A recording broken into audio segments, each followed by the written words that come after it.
Hello mga mare kong hilaw. Ayan po ang aking iluluto ngayon. Ituturo ko pa sa inyo kung paano magluto ng biko.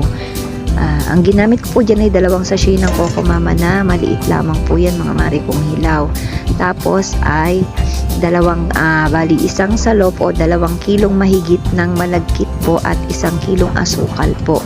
Ayan po, ganyan po pagluluto ng biko. Pagka naglatik na po at naglangis na siya, pwede na po nating ilagay ang ating malagkit na kanin. Halu-haluin lang po natin yan mga mare kong hilaw hanggang sa maging sticky na po siya o yung mahirap na pong haluin. Kapag nararamdaman nyo na pong mahirap na siyang haluin, pwede nyo na po siyang tigilan kakahalo. Kaya po hindi natin siya dapat tigilan kakahalo kasi masusunog po siya.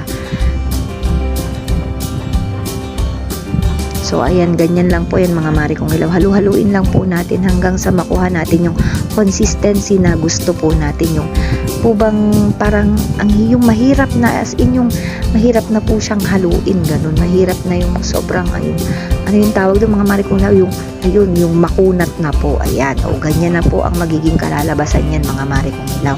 So ayan, maglalagay na po ako sa aking styro mga mare kong hilaw.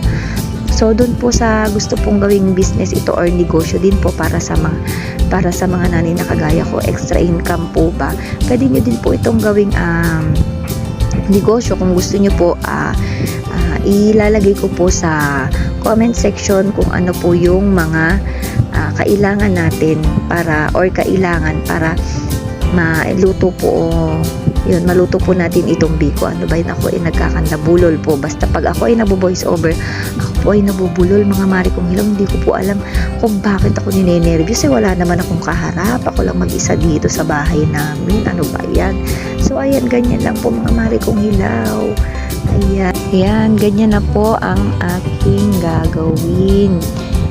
Yan, ipa-flatten lang po natin yung mga mare kong hilaw. Hindi naman po natin po pwede hindi ipa-flat yan. Ang pangit na po naman pong tingnan, diba? So, mga mare kong hilaw, baka naman pwedeng palambing. Pa-subscribe naman po sa aking YouTube channel. 5D's Kitchen po mga mare kong hilaw. Thank you. God bless.